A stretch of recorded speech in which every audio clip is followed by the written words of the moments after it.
నాకున్న పరిస్థితులను బట్టి ఇక్కడికి రాలేనేమో అనుకున్నా ఈవేళ. కానీ దేవుడు ఆయన దయాపూర్వక సంకల్పాన్ని బట్టి కృపనిచ్చి ఆయన ప్లాన్ ఇక్కడ నేను నిలబడాలి ఈరోజు. ఆయన బలాన్ని ఇచ్చి నన్ను ఇక్కడ తీసుకొని వచ్చాడు. ఆయనకి మహిమ. వాస్తవానికి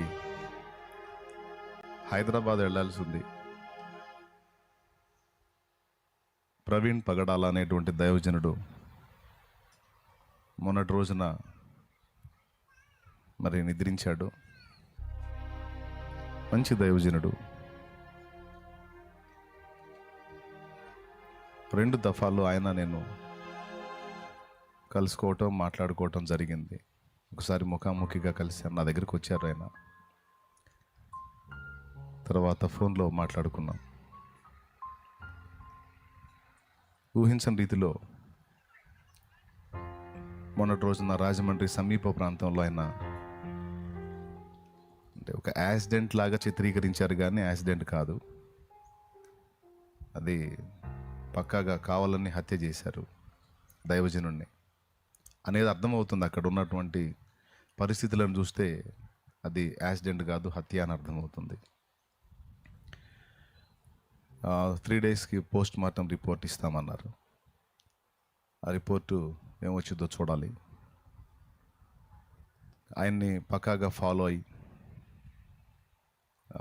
ఉద్దేశపూర్వకంగా మత ఉన్మాదంతో మత విద్వేషాన్ని కడుపులో పెట్టుకొని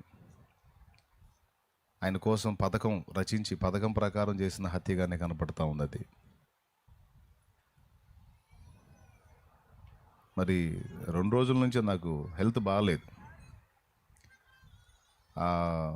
దమ్మాలపాడు మందిర ప్రతిష్టారాధనకి వెళ్తున్నాను. దారిలో ఇది తెలిసింది. ఫస్ట్ అనుకున్నాను ఆయన కాదేమో అని. ఆ ఫోటో చూసి ఆయన కాదేమో అనుకున్నాను మొదట.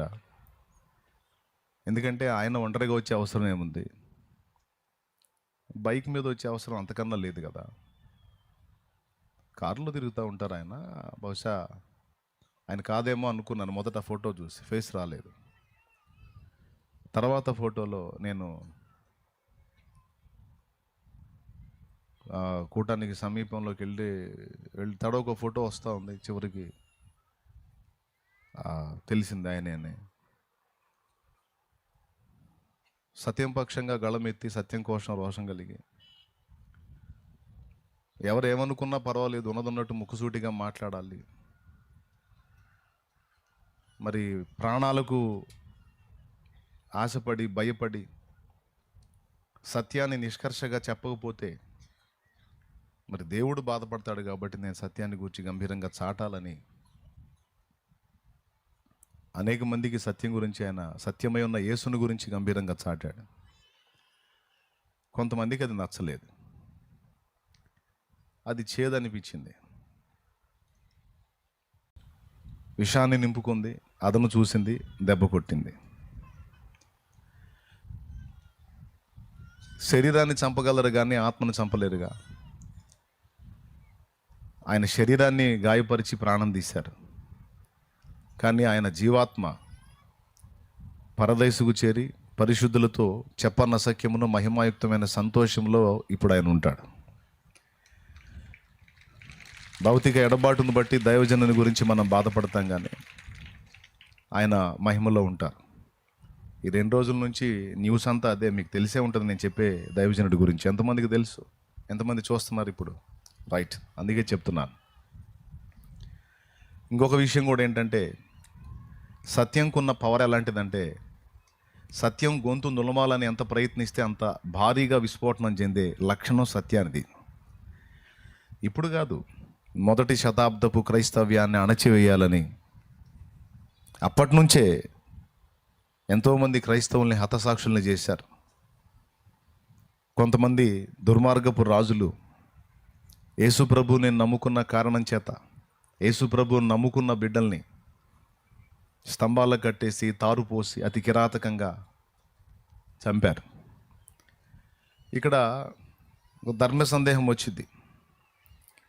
మరి ఎందుకు ఇలాంటి పరిస్థితులకు దేవుడు అనుమతిస్తాడు?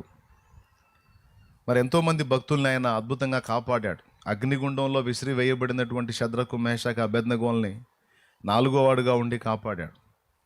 సింహాల గుహలో విసిరి వేయబడినటువంటి దానియేలుని ఆయన కాపాడాడు. అలాగున్న సలసలా కాగుతున్న నూనెలో విసరబడినటువంటి యోహానుని ఏ హాని చేయకుండా, కాగుతున్న నూనె అతన్ని ఏ హాని చేయకుండా క్షేమంగా బయటకు వచ్చేటట్టు చేశాడు.